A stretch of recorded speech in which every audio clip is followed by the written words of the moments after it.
episode. Daddy Ricky is really trying to get this weird pinky motion off the ground. I don't. He did it last time. I don't know what it means. I think it's a sex thing. But we have a guest again this week. We took a guest break last time. But this week we have Kevin Ryan joining us. Hello, friend. Hey, from Tyrant and Training Podcast. So we have some resolving to do, correct? Like we didn't. Yeah. Yeah, Okay. we do. Because Glenn ignored me when we were finishing. Oh, by the way, hello everyone. Hello. Yeah, hello. So my podcast. Ricky, you were on recently enough, and I still have to edit it. But you, at the very end, you kindly and weirdly suggested that Glenn would take over your island, and I said we'll see about that. And I messaged Glenn. I have to step away because my wife had a flat tire. I'm so sorry. We just started, and I have to accept this phone call. I apologize. That's the kind of dog and pony show we're running. That is some beta shit. Hi, You're weak. Oh, he's just gonna do the call. Hello. Live on the show. I worked in a call center, right? Oh, I did mention I figured out I can mute. I'm gonna mute him. I worked in a call center before, and someone on the phone to me was really nice. And then at the very end, before he got off the phone call, turned to someone and went, "I just want to wait. Can I curse?" Yeah, absolutely. Okay. He just roared, "Can I just want a fucking ice cream," and then hung up. And I have I don't know what that man's story was. Or because like if I was saying fucking, I might drop the G and say, "Oh yeah, fucking ice cream." Yeah, sorry, yeah. I just want the way you said it made it sound like he wanted to have sex with an ice cream. Ice cream. I mean, I'm sure that does it for somebody, but it doesn't seem like it would be too cold, you know? Okay, well, I thought the scenario was he was at the counter in a shop. But if it's weird that he would do that to someone who just works behind the counter of a 7-Eleven. Either way, it's not good. But what happened on our podcast is that old Ricky there said that you would be the perfect person to take over as his heir. And when I messaged you to say, "Hey, do you want to do that?" Because we have to actually figure out, would you? We were waiting. We were trying to vamp, and it wasn't going well. And I got a bit worried that you would not reply in like 5 weeks. So we made the agreement that for every 5 minutes it took you to respond, a week would go by on his island without anyone ruling the country. So it was 7 weeks before you agreed. So I'm just kind of curious now whether, like, does Ricky think that his island would survive for 7 weeks with nobody in charge? Because it was a bit of it was teetering. By the way, I don't want to spoil it, but he was in The Hague. That sounds fair. He should be. Which hasn't happened in that podcast in a long time. You said I was the only one that was convicted, right? Well, yeah. The thing. Were you incorrect? I cannot wait to hear this episode. The problem was, so when I started that podcast, explain what it is for folks who listen, because Ricky and I have been on it. It's a very serious discussion about political matters. No, it's an improv comedy podcast where a guest comes on each week and they chat to me about how they would rule their own island as a tyrant. Tyrant can be good, you can be bad. I make no decisions for them. A lot of people seem to think that it means, oh, well, I guess people are trying to kill me. And I'm like, no, they're not. Like, it's so odd how I don't think this happened for either of you either. Nobody comes on and went, you know what, I'm going to have the smartest, kindest, coolest, sexiest, handsomest, most butch, most cool citizens ever. And they all love me and I have superpowers and I have sex with the prettiest men and women in the world. They all, like, my dad did it. And he said, I need high walls because the people are going to try and kill me. And I was like, nope. I think that's your decision. I think I said we would recruit people who are good at Dr. Mario as like a trait we were trying to encourage in citizens of Buckaroo. With zero like screening process of them like, oh man, you're real good at Dr. Mario, but you're kind of a piece of a shit. Well, the thing is, at the very start, we were chatting a little bit, and you know, you might know this from the podcast. Sometimes me and the guests will go off on a bit of a tangent because we'll talk about something else. And then at the very beginning, Glenn mentioned how he had done teaching, right? Yeah. And then you had said teaching younger kids is a lot easier. Just is a lot easier. And I thought, oh, well, he must mean then that he'd want his citizens to be young as well. And then he complained that, like, no, kids can't carry fajitas. They're little hands. Like, Yeah. Who's going to work the Applebee's, I believe, is Yeah. the exact quote. You can't have an island. You can't. It can't be Lord of the Flies. Like, you can't just have 10 million children operating a country. And also, then that would be called Epstein Island, and you don't want to be like, all right, wait, who? How old is he? How old is Glenn? And like, who's the primary? Like, what is the primary age of population? Like on his island? Like, that sounds weird. Yeah, I'm gonna keep yelling. Can No, you turn your mic down a little bit? You are insanely loud. I mean, you always are, but in relation to Kevin specifically. How about now?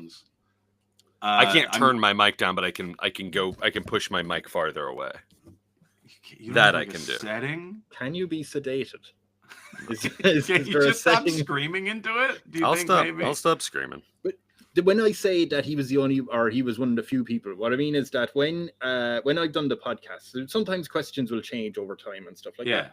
And I had the first couple of dozen episodes, I used to ask people, and I'm pretty sure I didn't ask either of you. I used to ask people, look, there's this scenario, World War III has broken out. The UN has decided the only way to get past World War III is if every country in the world declares war on somebody. It wasn't a very realistic scenario, and this podcast isn't realistic at all. And I'd ask someone, if you had to pick a country, what country would you go to war with and why? And I would pray that people keep it, entertaining. Nobody answers too honestly. Nobody answers too enthusiastically. But and it was always working out fine. And I think it got to the point where it was like, so Russia has invaded Ukraine. And I asked someone going, just the way everyone's panicking at the moment, do you think it's appropriate that I ask people who would you go to war with? And someone was like, maybe cut it out. And I was like, I have plenty more questions. It's fine. Yeah. So I think it's I don't even know that it's not necessarily like an appropriate versus inappropriate. I just think that question, from being someone now who has been on the other side of it and did an episode with it, I did not know to what degree. I had listened to Glenn's episode, but I didn't know to what degree you were like a dungeon master, like D&D, like where you had things like a choose your own adventure. Like if you choose this, there's repercussions of this or this and this. But like getting into the rhythm of it, you, for one, very comfortable host, even though it's improv. You made me feel comfortable with my choices and like where the game was going and where the show is going. So I always felt protected. I just feel like the question of like, if you were going to go to war with a country, obviously in this improv world, our country is fake that we've just created. Yeah. So I could create another fake country and justify why I would go to war with them. But at the end of the day, that question just isn't as jovial and as fun or as, I don't think, revealing about your guest than the other questions that you have. So yeah, for me, unless it's way too revealing. Again, like if they answer that question too quickly and honestly, then it's like, oh, maybe I shouldn't have booked this. I mean, you did not ask me what country I would invade. I forget which country I blew up with an asteroid. I feel, but I think you got desperate and just decided this will resolve whatever problem that was. Well, I think part of it was the discussion, because I used our country's great wealth to put an asteroid in orbit around the moon, because I think the moon should have its own moon. Yeah, and then should that moon have its own moon? I mean, that's his second. Where do you end? You know, I was just gonna threaten to launch the asteroid, and then you're like, "Nope, it's too." I thought you meant launch it. It's done. It's like, done. Okay, was it not Kevin, but who was the assistant that you're like usually people spend a lot of time like talking with? Paul is usually the finance person. Paul, or put on holiday because he needs a break. Yeah. Well, so here's not to spoiler the order. Glenn's episode is out there. It's Raw Dog in the World, and ears all over. My episode is not yet. I start my episode off with a war crime. So like, why waste time? You know, just get right to it. And that's where immediately I was like, okay, this is going to end up in The Hague in some point. Like you did give me. You were like, just so you know, we're gonna circle back to you having to sit trial for your crimes. Since it's the start of the podcast, so it's more of a tease than I guess a spoiler. The premise would be like I'd say to a guest like Glenn and stuff, we're gonna set up a new island. We're gonna magic a new island up. So we're not taking over an island. We're not starting off on a kind of negative foot where it's like I take over Ireland and you're like let's be more fun about it. So said no one, Kevin. No one wants to take over your crappy country. Beautiful country of Ireland that's damp and cold. And then Ricky went okay, and I won't spoil where exactly he went for, but he went all right. So the country, even after me explaining the premise of we're just going to pick a body of water or somewhere in the oceans. Yeah, I understood the assignment. Oh, you ignored it. Yeah, so he ignored it. Yeah. He willingly and happily ignored it and went, well, I grab my nuclear bomb and I carve a piece of land out of one country and we'll make that my island. And I went, fine, if you want, I'm not going to tell you no. But we'll come back to that. Spoiler, because it is at the beginning of the episode. I did Lex Luthor from Superman 1. Yeah. And you said that, I think, during it. Yeah. Well. Yeah. I frequently... the favorite part, besides again meeting people that I don't know, like the two of you, and it's always fun and it's a nice way to chat. Editing it is a lot of fun because again I forget loads of it. And you edit your podcast? Yeah, you wild man. I don't like editing the podcast. Honestly, most of it is just editing out the stupid rambly stories I do. Going, I knew a fella in school who once watched wrestling. And he don't. Means nothing. That's all this podcast is, bud. Yeah, you can have my bits. Yeah, the way we do this is kind of streamlined so that I don't have to edit it later, because that is like that's the thing that I get hung up on, where it's like I love doing this part. I love going back and listening to it when it's live, but it's like, well, I don't want to drop in a theme song. So like doing it here on Riverside, like there's a button I can press that just drops in the theme song. That just we'll just do it, which I'm gonna do. Yeah. What I'm gonna do now when it's this is earlier. Yeah, this is earlier than the other episodes. We've been dropping it like 45 minutes. Yeah, we forget that this is a thing. Ricky does it. Here it is. Yo, daddy-o, daddy-o.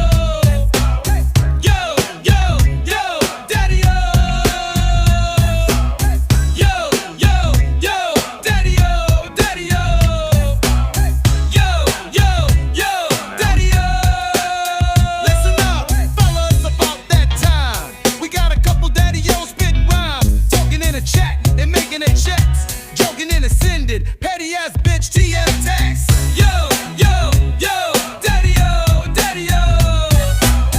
Yo, daddy-o. Yo, daddy-o, daddy-o. Yo, daddy-o. Chip daddy-o, let's get out of here and start the show. Yeah, boy.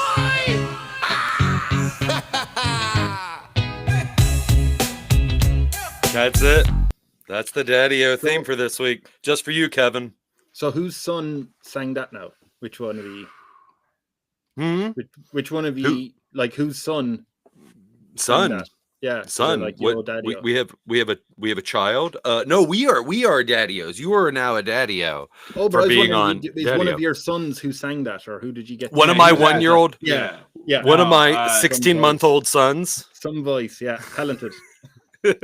not AI. Yeah. Ricky uses a shitty robot to sing the theme song every week. Who I call my son now. I love like that you don't even care about hurting the feelings of robots. The robot? I don't. Yeah. I don't care about hurting AI. My D&D character is kind of a robot, so I have to actually. He does a new one of those every week. When it said Daddy-O Yo-Yo, I genuinely thought like there was a Dunkin' Yo-Yo commercial prevalent in my childhood. I thought it was going to be that, and then when it was just them saying yo yo yo over and over again. I'm not going to disappoint. It's not the right word. It's just not what I was expecting. But you did work petty ass bitch text into the line. TM. So Kevin, for your benefit, a thing I like to do is anytime I have the impulse to like complain on social media about something where I recognize this is a dumb thing to be mad about. Instead of posting it publicly, I just text it to Ricky now. Like now it's his problem. Yes. I'm his therapist. But then what he has started doing in recent weeks is he will just bring it up on the show. And I was like, that's counterproductive to the point of only texting it to one person. Yeah. But now it is because I know he's going to do it. It's like, well, now I will do it if it is like a thing. So I sent him one the other day. I've already made a TikTok video about this, but there's like a big, it's the 200th, the bicentennial celebration for my county is happening this summer. Yeah. What county is that? So people can find you. I mean, you'd look up which New Jersey county is 200 years old. Maybe multiple ones. I don't know that much about it. Let's see. Which New Jersey county? I say it on Crime League. It's Warren County. It's okay. But they're doing like an outdoor like festival, and they have 2 stages of bands playing all day. Wait, explain what an outdoor festival is for anybody who's unaware of what that is. Festivals are the outdoors. Just the thought. Can we all put our hands on our chins on our scraggly facial hair? Please explain for us non-Americans what hands are, please. I didn't know that. But there's 2 stages worth of bands playing all day. And stages are I'm leaving. The petty ass bitch text was I feel like they should have asked me to do a set or like MC this event, but they didn't. But also I don't want to do it. It would be he don't want to go to the dance, but he wants to be asked to the dance. You That's know, understandable. I get because that. I do. So on the last special that I did, there's a joke about how the local news listed Jason Voorhees from Friday the 13th as the most famous person from the county where I live, and I was mad because he's fake and I'm real. I was like, I get there's not a lot of celebrities coming from Warren County, and I also understand I'm not that famous, but by default, you are the most famous, probably real person. Fictional characters, you know, like, and also not a murderer, as far as we know, like not a serial killer. Do you know what the thing is? We did chat about this before you joined, Ricky, that we were saying about when you're walking down the street, you say hello to people or you just walk past. And you said, well, I'm 6 foot and I'm a very big, intimidating guy. So if I don't smile or say hello, then people will be afraid of me. And I did think, maybe not Jason Voorhees, but the fellow out of Halloween, Mike Myers. I was like, yeah, you could. He's also wearing a mask. I carry a big knife everywhere I go. So like, I think especially in the whiz of activity that is like a murder, if any witness was trying to describe Glenn, people would go, that face must be a mask. Like, I think you could pull out, or you just insane clown posse, just paint your face white. Yeah, give it a go. The dimples pull a lot. Like, the reason I smile at people is because they're so cartoonish. I feel like I understand that I'm like a 250-pound, 6 foot tall man. So if I'm like walking down the street at night, I understand that could read as intimidating for people. But then when I give them the old razzle dazzle, and they're like, look at that Cabbage Patch ass looking doll walking down the street. Like, no one's afraid of me. You know? Can I plug my podcast again? No, but can I give advice? Because I did do an episode with a friend of mine who's over in San Diego. Patrick Guerra is his name. That if you look for it, San Diego. He helps me because he has a load of knowledge about horror movies. And I asked him, will you do the podcast with me? I want to do something different. Instead of me asking you how you would become the ruler of your own country, I want to plan how to become a serial killer, like Jason Voorhees, the classic. Sure. I want to be an iconic horror slasher sort of character, and he helped me out with the whole backstory and everything about. But wait, so like serial killer though, like I know that just denotes having killed over 4 people or 3 people or something. Yeah, multiple kills. But correct me if I'm wrong on what you guys think of when you think of like a classic quote unquote named serial killer. I think serial killer is someone more of like the Zodiac killer or a methodical Ye- killer who's doing it for reasons not like because Jason and Michael Myers are basically just the Yeah. sharks from Jaws, or just Bruce from Jaws. Like they don't have any they don't have any motive They're of like a like spiritual really. force. Just Yeah, like and they're pure evil and blah blah blah. Like there are reasons for the seasons and like different explanations for sequels. Mm. But so what? I mean, do you want to be the unstoppable force that is driven by evil and can only be satiated by blood, or did you come up with like the trauma of your youth? Like, We are you a did- Norman Bates or Yeah, I guess closer to what's his name in Hannibal what do they Lecter? call in Scream? The Ghostface. Ghostface, right? So something like that, just with iconic imagery that that I'd be memorable. And we came up with well, I Oh, looked so at you're Screenwriter. more, that's more like 10 Little Indians, because Ghostface, what's beautiful about the Scream franchise, and it's also what has hurt it considerably as the sequels go on, is it's this visage, right? It's this Michael Myers, this Jason Voorhees, and this cloak and the Ghostface outfit. What's great is they have 3 different basically characters going on within the movie that they get to stretch it. So they have the physical appearance of the ghost face with the knife. Then you have the threatening voice. Then you have at the end, when they always reveal who they are and they give you their Scooby-Doo ending, that then the mask and the costume and the voice have nothing to do with each other, because the voice is always Roger Jackson, who's the voice of all the ghost faces with the voice changer or whatever within the world. But then when they take off the mask, they're cuckoo pants. They're crazy people, and they're people you've been familiar with the whole time, but now they're all Jack Nicholson, and they're like, oh, you never guessed it was me. And then they always end up using a gun. So it's always it's always a hat on a hat on a hat, and it's kind of different and changing, and they give their motive. But really, so like who would you even want to be in the Scream Ghostface world? Do you want to be in the cloak going around covered, hidden, and being scary with your knife and doing whatever that is? Or do you want to be the cuckoo pants reveal? Or do you just want to be the voice who's taunting people? Because there's only been one Scream where there's only one killer, and that's Scream 3. So you usually have a partner. When it comes to the voice, we didn't even get that far. To be honest, I got completely lost in finance and also timing. Finance. The finance was fine, as in we said, I forget how much it was, but I think we averaged out like $30,000 what I had to spend. And I was going to kill 11 people. That was a good number. 11 is a good number, right? And I decided, since I'm a screenwriter, let's say I'm a failed screenwriter and I'm out for revenge against other writers. That's my so you're Kevin. Yeah. Exactly. And my scary name was Cuivine Noreen, which is my Irish name. Kevin Ryan is Cuivine Noreen. So we went with that.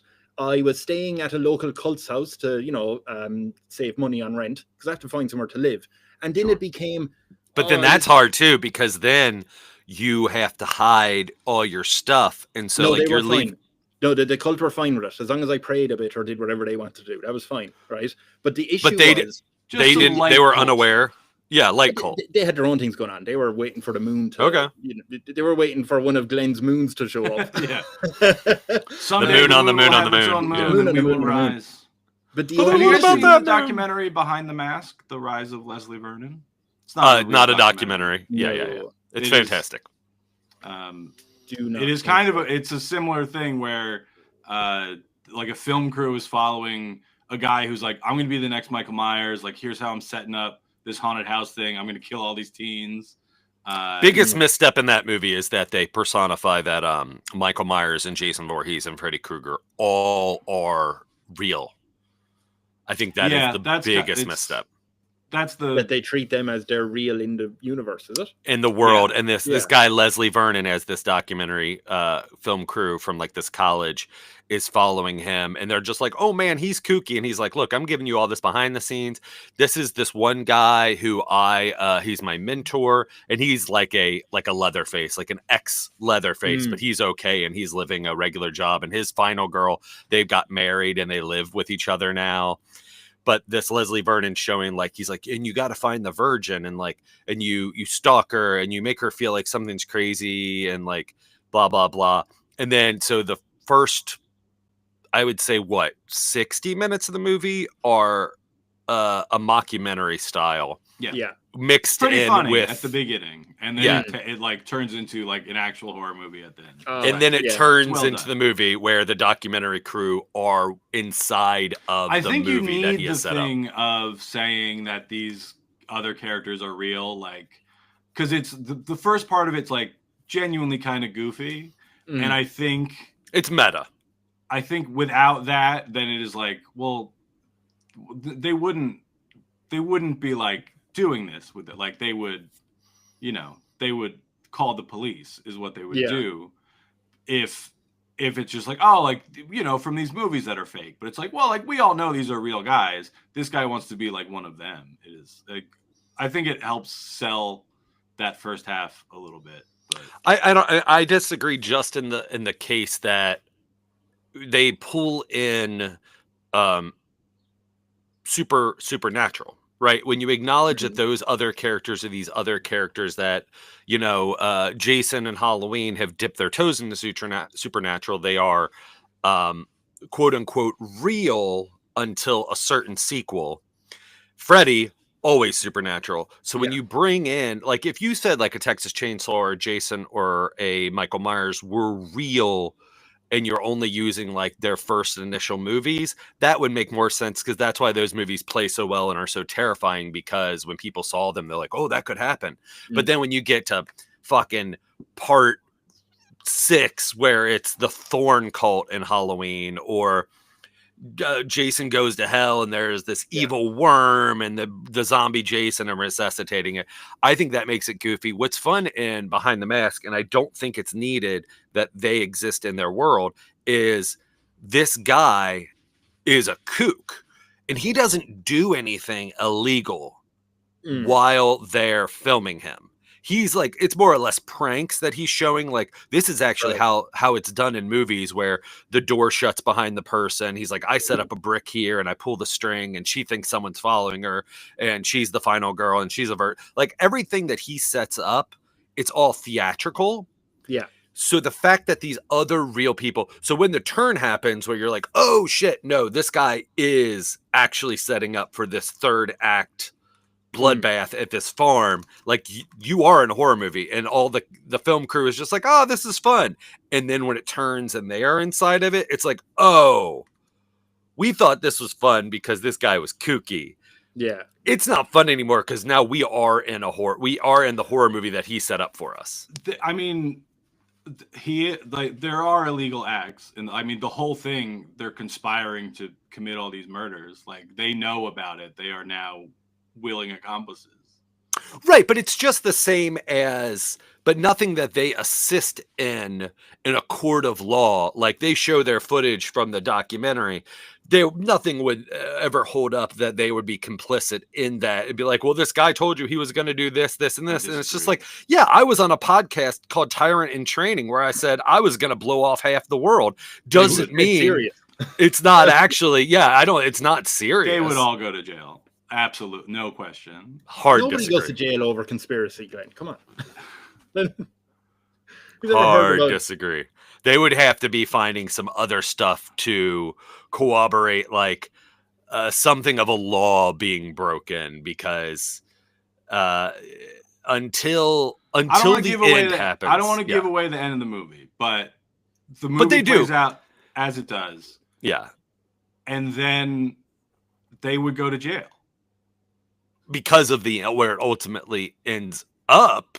If the film crew before the horror movie part, where the guy before the third act at the farm, if they're like, hey, this guy's gonna kill a bunch of teens, if they turn that tape in, they could probably they could have stopped a crime, a deal where they won't go to jail, but they are actively committing a crime by doing that documentary. It feels like the ending. Hard disagree. You're just you can disagree with whatever you want. It's a fact that they are conspiring to commit murder at that point. Is this ending just the same as Monty Python and the Holy Grail, where all the guards come in or the police comes in at the end going, no, stop filming. This is all illegal. You can't be doing that. One of you ran over someone or something. I forget exactly the crime they were after committing. I do quite like I've written a fair few shorts and stuff that I remember, I like the idea of starting off a story as let's say a pure comedy, and then suddenly a switch happening. Like, I I would my own right. I like attempting that because Yeah, that's I'm a very big hard to fan do, of like, the dusk till dawn idea, where you start off in one genre of a movie, Yeah. and then if you were able to do the hat trick of like changing it while not losing the integrity or the narrative that you've set up with the initial characters, like the Gecko brothers, like their struggle and their story is still the same. You've just now placed them inside of a vampire movie, and it's no longer the Quentin Tarantino heist movie or whatever crime movie that like the first 40 minutes kind of set up. There was like a short I'd done where it was it was like a pure spoof, like Naked Gun. It would be Leslie Nielsen and Hulk Hogan had a baby, and this is the hero, the all action super cop hero. And it was just a kind of a bog standard, they have to go catch a mysterious villain, something like that. And then at the end of this short, they bust into the hotel room and they realize the villain's already escaped. And on the TV, they're talking about riots and stuff. And, you know, this guy, I think the moral of the story was that he had been so focused on revenge, right? And he'd forgotten everything else. And then it says the end, and it gives you a page where in the script it's a page saying, there it is, hope it's fun, look, I'm just trying my best, you know, hope you enjoyed it, don't bother reading anymore. I know it says page 14 out of 30. Honestly, I wouldn't bother. You're perfectly fine. Bye now. Sorry, why are you still reading? I don't have anything else. Look, you're much better off not reading anymore. And then if you get through that page, it comes back to the same, you know, the hotel room where they're in, and you know, however way it's written, it's very much like the good guy turns going, all right, that's it. Wait a minute, I killed that guy earlier. He suddenly looks at you, and it turns into a like point of view, what you call it, first person. It's a first person horror or a slasher where he's now trying to kill you, the cameraman, because you've just made a fool out of him. Because now he's realized these are blanks. This isn't a real fight. This isn't a real. Oh my god, nothing's real. And it just turned into a slasher movie from a first person. Like, what's that movie? Oh, there was a Hardcore Henry. Oh, yeah. Something like that. But it's still really hard to do. And really, like, will people get going from Naked Gun to Scream, I guess, in one page? That mightn't work out well. I think I mean, playing with any conventions of tone or vibe, and then along with narrative is, I mean, I think it's one of the hardest movies to stick. Again, mentioned the third act, Behind the Mask. I think the third act of Behind the Mask is where the movie it doesn't succeed as well as the first two acts did. But when Blank Check is a podcast that we've brought up. So one of the touchstones of this show is that we'll bring up better podcast to watch, or a hatred for Jerry Seinfeld. Correct. So Blank Check, they do a phenomenal episode on Last Action Hero. And that is a movie that I remember seeing as a kid, and it marketed with all the toys, and there being things that even as a kid, I was just like, there's some good stuff here, but man, what a fucking mess. So like after listening to Blank Check and hearing about like that initial script for that movie, it's just like, maybe there are, I don't know. It's the question of like multiverse movies where Doctor Strange in Multiverse of Madness, I was just like, wow, I guess multiverse is just a thing you can't do on film. It's easier on paper and a comic. But then Everything Everywhere All at Once came out, and I was like, oh, I guess you can do it. You can. So I don't know. I think it's just way harder and it's such a specific vision of when you're going to do anything like a spoof film, a parody film. And then if you play with the conventions within the film, I think that's even a harder landing to stick. Like I can't think of anything that completely changes the genre within the film while also changing the conventions of how the film is presented to you. Anything come to mind? I'm trying to think of a good example. I mean, there's a bit like Psycho is an early example of a big genre shift mid movie. But I'm trying to think of like Behind the Mask does thematically, and they pepper it in a little bit throughout the first the first half, is between looking like a documentary, looking like kind of like a found footage with some theatrical elements. So like they have I know this is the Behind the Mask podcast. Robert Englund shows up as to substantiate this Leslie Vernon, this guy who's saying like I'm going to be a serial killer, and that's my old doctor. So he's the pseudo Loomis, the Donald Pleasance to his character. And so when stuff like that happens, Zelda Rubinstein's also in it. She's kind of like the prophet of doom. When they appear, we see their scenes as if they were like in a Halloween movie. So it's not that from the point of the documentary crew or the interview or whatever. It does look more theatrical, like an actual movie.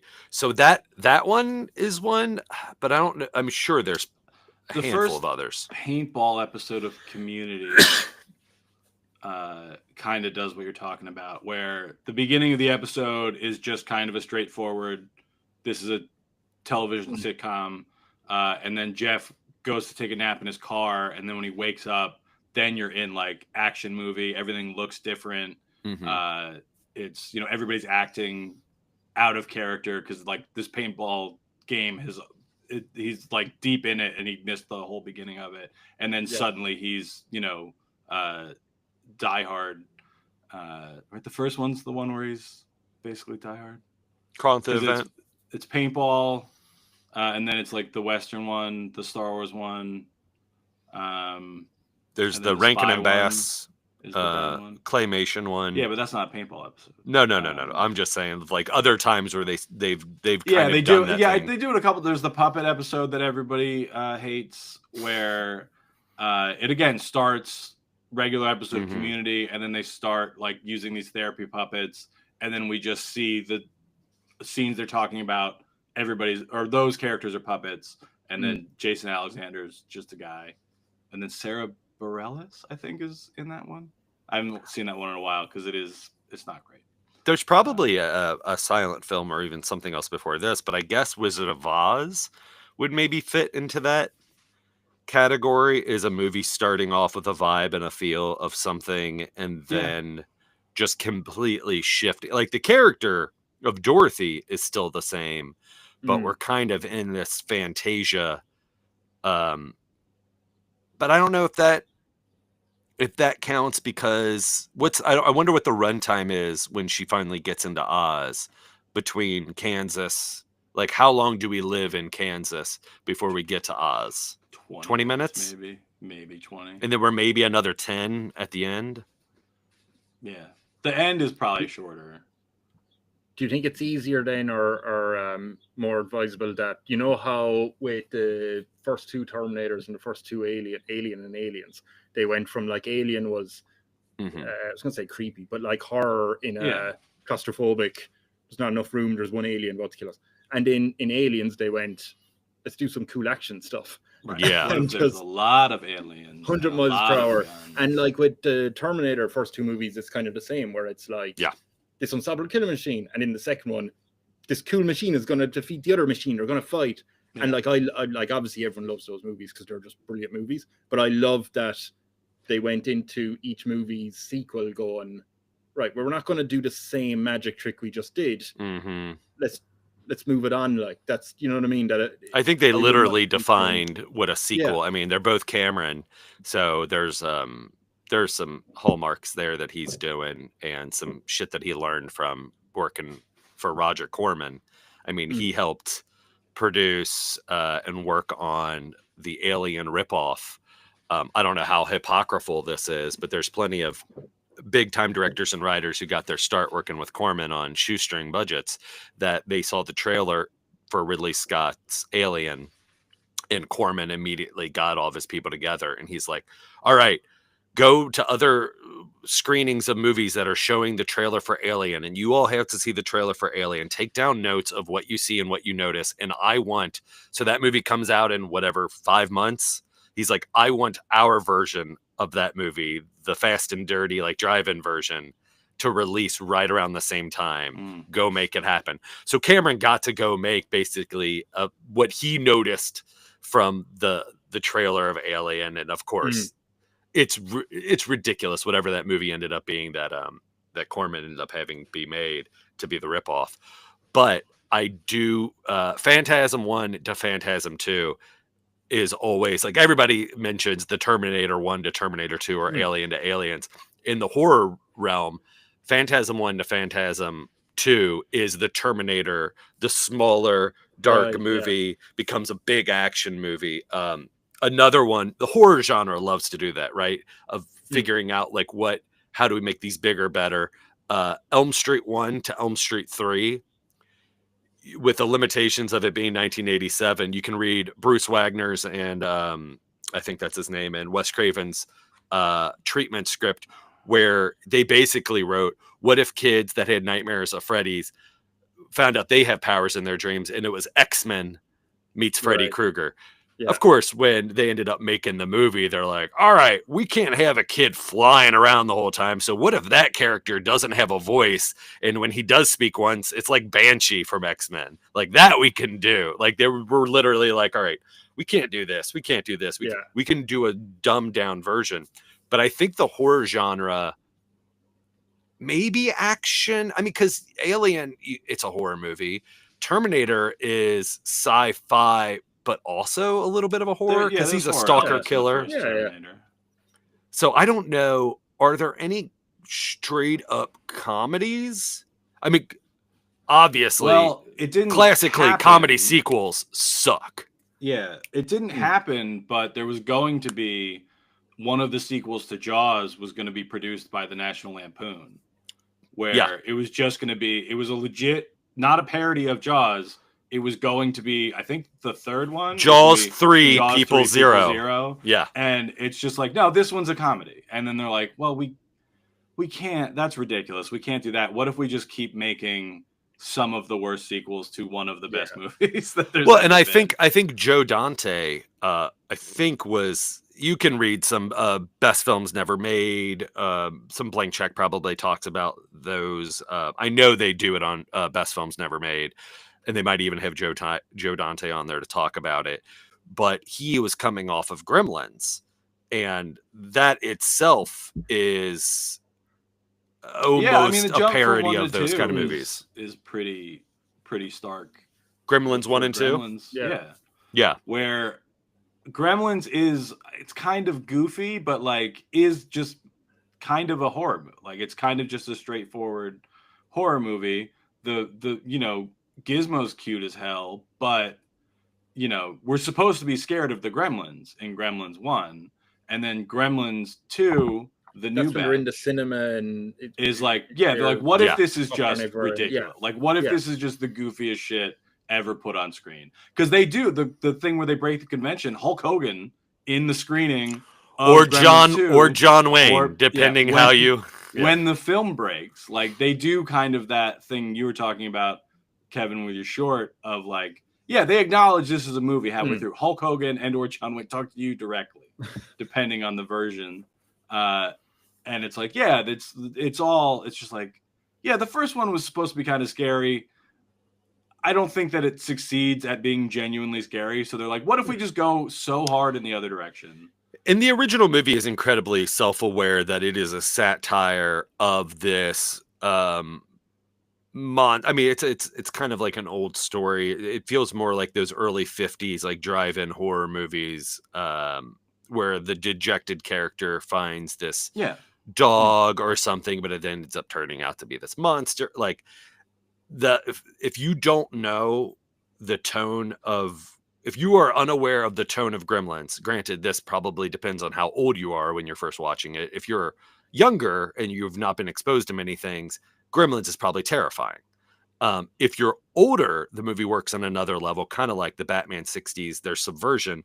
Phoebe Cates' monologue about her dad. Yeah. I was talking, what movie you're in. Like, this movie is aware of what it is. I used the word gremlin in front of my 6-year-old. Because I said, we're at my older daughter's volleyball game, and there were kids playing under the bleachers and like knocking little toys out from the bottom. So my kid was like, how, like, what? There's these toys coming out. I was like, there's probably gremlins under there. And she's like, what's a gremlin? And I was like, oh yeah, you've never seen Gremlin. And I was like explaining it. And she's like, can I watch it? I was like, no. Not one bit. Absolutely not. In a couple of years, after we have a frank discussion about Santa Claus, then absolutely. But because she watches a bunch of like weird horror adjacent kids content where it'll be like a family will like film a video together where like the dad puts on a Mike Myers mask where like he's not really threatening, like no one's getting stabbed, but it's like, oh, what if the dad walked around and was like kind of creepy and we all pretend to be real scared? Like she loves that stuff. So I'm like, when you're older, man, you're gonna love horror movies. I think like give it a couple of years. I will probably let her watch some of them, probably way too early. But it's like I think you're gonna dig this stuff when you're older. I made the mistake that because Allie had watched with Anna when she was like 3, Hocus Pocus, which is technically PG, I think. Maybe. And she was into it. Billy the Zombie, like there are some things. Of course, all the adult humor goes right over her head about being a virgin and stuff. But Billy the Zombie creeped her out a little bit. But because that was from Allie's childhood, I was like, well, I want her to watch something that is horror Halloween adjacent that's from my child. And I'm justifying that she's able to watch it because it's PG. Like if she's cool with watching Hocus Pocus, Allie, to my wife, like I'm fighting her and she's like, calm down. I'm like, I'm going to put on Ernest Scared Stupid because I love that as a kid and it's PG. God, that movie's terrifying. Like we got like 10 minutes in, like there's the opening credit sequence with all the trolls and then like them getting turned into the wooden dolls and then the trees. And like, I forgot, I mean, Jim Varney playing all the different characters as like the old woman with the neck brace and then the aviator. Just that is terrifying. Like the tone of that and the editing and like the camera angles. Anna was just like, can we please stop watching this? This is terrifying. Hey, kitty. Oh, you look like my kitty, Norman. In black and white as well? Yeah. This fella only has one eye. But that's Beep. Oh, is that Beep? Shows up. That's Beep. Beep. I didn't just like censor myself. That's my cat. By the way, I should say, just because I'll forget it, since we're like talking about much better podcasts than our ones, Tired and Training podcast. My one again. No, the fella I said, my friend there, Patrick, his podcast, he has a horror podcast where he chats away. I can't remember his co-host's name, but they do like movie reviews and stuff like that. And they know way more about horror than I do. Because I'm a big I would love to get my new movie Sweetmeats reviewed by them. So send me their information. I'll happily send them the screener link and the materials. I will let you know their name is Rewind of the Living Dead is the name. Oh, okay. Yes, that's the name of their podcast. But yeah, I'll do that. That's really cool. Thank you. I'm a big coward with podcasts. I'll let you know that. The thing is, I don't handle jump scares or anything like that well. I get into fight or flight mode. Boo. Got your ass. Low energy. Yeah, just hyperventilating. Like, oh god.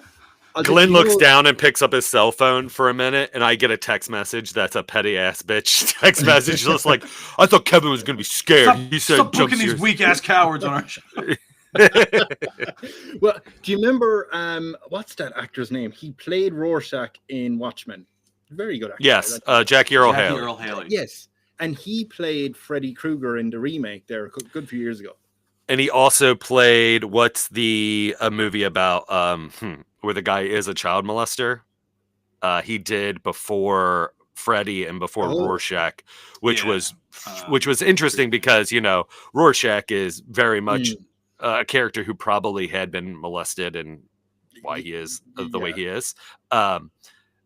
I don't know anything canonically that would support that, but I think that's the vibe. And so then he plays Rorschach after playing that. I can't think of the movie, but it's real dark, real scary. Yeah, I forget the name of it, but I know. I went into the cinema to watch that with a friend of mine. She rang me one evening or text saying, "Hey, John, going to cinema. I really want to watch this movie. No, nobody else is around." So like, yeah, sure, I'll go in. Watchmen? No, sorry. The what's the name of Freddy? Nightmare. Oh, Elm Street. The Elm Street remake. Yeah. Okay. And the Platinum Dunes Michael Bay produced. Yeah, Elm Street, we went in and we went we sat down. We were in like one of the front row seats or something like that. So I was like, that's fine, whatever. And I don't know if you're how familiar you are with the movie. As I take my cat away from the microphone. Elm Street is one of my favorite series. I am not as in love with the Platinum Dune Michael Bay remakes like the Texas Chainsaws or the Friday the 13th. Although the Friday the 13th Platinum Dunes that combines like the first 3 original movies into one movie, it probably is the best Friday 13th movie.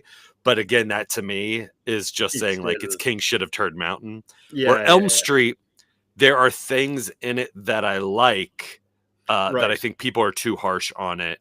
But at the end of the day, I think it's a fine movie. To give you my idea of how I deal with horror movies, and take it again, this isn't like one of the classics. And again, I like Aliens and whatever. But we went in and we sat down, and at the very start of the movie, I can't remember the girl's name in it, one of the heroes or whatever. She's sitting down in a diner waiting for a friend to show up. And love this opening scene. Yes. And it's a dream, right? She's like, oh, where's Jim? And she walks around, she goes into the back where the canteen is or the kitchen or whatever. And there's like 3 kind of little mini jump scares to get the audience into the role of, what's happening. So the first one is like she looks down she walks down one of the corridors, and then right in front of the camera, the very famous claws come out from Freddy, right? But right in front of the camera. And there's a bit of that, that metal snick sound of it coming out of the holster or whatever the hell. And then so that happened. And when we were sitting there, that's meant to be a bit of a jump scare. And a lot of people in the audience went, oh, and they all jumped a little bit. But I was fine. I don't know why I was fine. I usually jump at stuff like that, but I was fine. So I was like, I'm going to be just fine in this movie. Second time. You looked around, you're like, well, Kevin's going to have a good day at the cinema. Second time she walks and like, I don't know, pots and pans fall down and it's that sudden, noise or whatever. And a few more people go, oh, and I'm like, nothing. And I'm eating my popcorn fine. And in the third time she looks one way, then she turns around. Then when she looks back, Freddy's right there and he swipes at her. And just when he swipes at her, she wakes up. And again, people go, right, because jump scare. And I was like, what a stupid movie. I'm going to love it, right? Because I have not flinched once during those 3 times. And they were meant to be jump scares. So I think, I've overcome this thing where I jump at everything during a movie. And then she wakes up in the diner. And she. Yeah, do you remember how that scene ends? The end of the diner? No, but I will tell you, this is what affected me for the rest of the movie. She was sat there and the waiter comes over and she goes, I'll have another cup of coffee. I'm still waiting for Jim. And then Jim fucking comes in, I think. Or maybe Jim was already there. Doesn't matter. So the scene is looking, or the camera's pointed at her. And then the next bit is Jim walking into the diner. But to get that moment, the people filming it decided to just focus on the bell. You know the bell at the top of the door that when you open it, it goes gling, right? The next shot was of a close-up of that bell and the door opening, and it just went gling. And I was not expecting the gling. So I jumped and half the fucking popcorn went everywhere. And for the rest of the movie, it was just me muttering to myself going, fucking stupid movie. I fucking hate this fucking... That's what annoyed me. And I feel like that happens to any horror movie I watch. That I'm like, as soon as I jump once, I'm like, oh, I'm going to fight someone. Where is that director? How dare they do that? So yeah, that's why that's the musicality of horror movies and jump scares, that if you can do it correctly. Something that that they're introducing that I do like in the Elm Street movie, in that remake, is they introduce micro naps to where you're so exhausted that you start dreaming and falling asleep while in an awake state. So his name's not Jim. The woman is David Cassidy's daughter, something Cassidy, who was on WB show. Real attractive blonde. People are too good looking in that movie. That'll be my first knock against it. Horror movie, like even if it's Heather Langenkamp in the original movie. So it's Rooney Mara plays Nancy. Right. The Nancy Thompson. It's Nancy something else, and her mom's Connie Britton. She's not the alcoholic drunk. They do make some changes, but the Cassidy, whatever the actress is, she goes out like Tina in the first movie, but they use CGI and they have her float up from the bed. But anyway, the end of that opening scene, because micro naps happen, and they've introduced it now in that little bit that you just described, when quote unquote Jim, her friend, comes in, sits down, he starts having micro naps, and you think that she is the person that Freddy's going to get in this cold open, right? Yes. Or in the original movie, there's not a death that starts the movie. It's Tina having a nightmare. But they introduce all the rules. So they introduce micronapping, this rule, but they do kill someone at the beginning of this movie. Because not only is it a remake, it's also the technically 9th, I think, in the franchise, if you stack it up. Because Freddy versus Jason, I think, is number 8. Wes Craven's New Nightmare is 7. It's the 9th release in an Elm Street Freddy movie, even though it's new people and Jackie Earl Haley. Jim sits down and starts having a micro nap and picks up a steak knife because he's eating a very what looks like a bloody steak. Freddy then in the micro nap in the dream, but in front of her, makes him cut open his own throat with a steak knife. Did that do anything to you, or like gore like that? I think I was. My eyes are. You're still pissed at the bell. bell. I was waiting for someone else to walk in the door. I was like, "Oh, I'm not going to get caught out on that one." It's like Sopranos, like Don't Stop Believin' starts playing. You're like, who else is coming through that door? Yeah, no, yeah, anything like that. When I was 12 years old, went into a haunted house with not a haunted house. Joan, you set into the cart and it takes you around. I guess that's a haunted house, right? Like a haunted hayride, or yeah. I remember going jumping into one. My friend was beside me, and we were going along the track, and the track went forward. Then it would take a turn to the right, do a loop to go like 180 back around. Oh, like a fun house. Like you're in a car. Yeah. Okay. Yeah. And as we were going along, I remember before we made that right turn, there was a curtain there, and the idea was whoever was working there to give you a spook, they would put their hand out as the person before you make that right turn, and they'd go, what scary. Kind of like what Glenn tried to do there with his boo. And then when the cart goes away, it makes that right turn and off it goes. It'll turn back around and he can come over to the other side of the curtain and then use his other hand to boo you again and scare you again. 2 for 1. To boo you again. All right, everybody, welcome to the meeting. Like no one this fun house. Second boo. 2 boos. Yeah, we're going. Look, guys. Everybody's putting their. That's what they call me. A lot of people putting their time and energy in that first boo, thinking they're going to get them, and when they don't, they get deflated and dejected. And I'm sorry, Glenn here. Jim, you can't just say boo and then continue to ooh. Yeah. You have to say boo. You have to have the B twice. You can't go boo and then ooh. That doesn't. Glenn here's figured it out. He's the boo buster. What happened to me is when I went along as a 12-year-old, I could have been younger. I got booed first, and I jumped, going right, because I wasn't expecting it. Right? I didn't know better. And then when we came back around, I realized I clocked what happened. I saw the fucker, and when I came back around, he put out his hand to ooh or to boo again, and I like stood up, being like, "Go away from me." I will not be booed again, Glenn Tickle. I will not be booed again. I don't care what meetings you have. I don't care what KPIs you have to hit. I'm not. You were like a scorned, like a Lifetime movie of a woman who had been cheated on or had been abused. It's very much like the start of Kill Bill.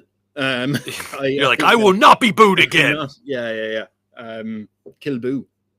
Kill Boo. Kill Boo is what happened.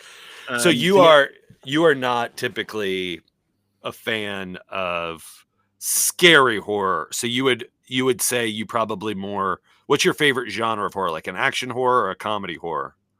I mean, comedy horrors are my favorite, and I tend to write them, but I've written like a lot of comedy horrors. I enjoy them. I read scripts of them, and I always enjoyed them. But like, what's the one I was thinking of there? It's the 2 Canadian guys. This is years old. 2 Canadian guys who everyone thinks, they're out in the woods in the cabin. Tucker and Dale versus Evil. Tucker and Dale, right? Everyone enjoys that. Everyone who mentions that, I've never heard someone go, "You don't enjoy it." I'm not. I could rewatch it again. It might have been Tucker and Dale versus Evil. Might have been sold to me too hard as being like that's interesting, so funny. But again, I think it goes back to like what you had seen. So I had never seen Firefly or Serenity. Yeah. But I watched and I'd heard for years how great it was. And you can get the box set and you can binge it and you watch it. Such a good series, Joss Whedon, and unfortunate that Fox didn't know what to do with it. It's an old tale of like a really good show that just wasn't given its due. Amongst other muck or whatever that does get put on and, does stand the test of time. But my brother and I watched Battlestar Galactica, the newer one that was on Sci-Fi Channel. and we watched all of that, binged it, loved it. I didn't have any source reference for the original series at all, except for knowing the Cylons and the metal robots. But then after watching that, we were like, all right, we need something else. Well, Firefly's talked about as being one of the best like action sci-fi shows, blah, blah, blah, the past years. So we watched it and we were like, I don't care for this because I've already seen Battlestar. So if I had seen this before Battlestar, I might have been more excited, but I kind of feel like we're retreading and it's not as good. So I think Tucker and Dale, because I had seen things like Behind the Mask or some other horror comedies or things that like play with in that kind of similar sandbox. When I watched it, I was just like, yeah. And I've seen things since that I think do similar, like, I'm blanking on the name of the movie. It's a horror comedy where Farmiga, not Vera Farmiga, but the younger one who is in America on Horror Story. The younger sister Farmiga, so not the one that was in Bates Motel or The Departed, but anyway, her younger sister, her mom is Marlene Ackerman, and she was an actress in the 80s, and her mom dies in a car accident, and she's not dealt with the loss or the grief of her mom, but her friends talk her into going and like celebrating her. They're doing a double feature of the 2 Friday the 13th like movies that her mom was a victim in one of them. And they go to the movie theater and a Purple Rose of Cairo kind of thing, Last Action Hero thing happens where they all end up in the movie. Yeah. And so what's hard for the lead girl is she knows, so she gets to be with her mom, but it's not really her mom. It's this ditzy blonde camp counselor character. Yeah, who fucks and then dies. So then her in the movie, she's like, I'm not losing my mom again. You're right. And so she almost Final Destination. She stops her from getting killed by the mass killer. But what it does is then that changes so many other things that then she is on.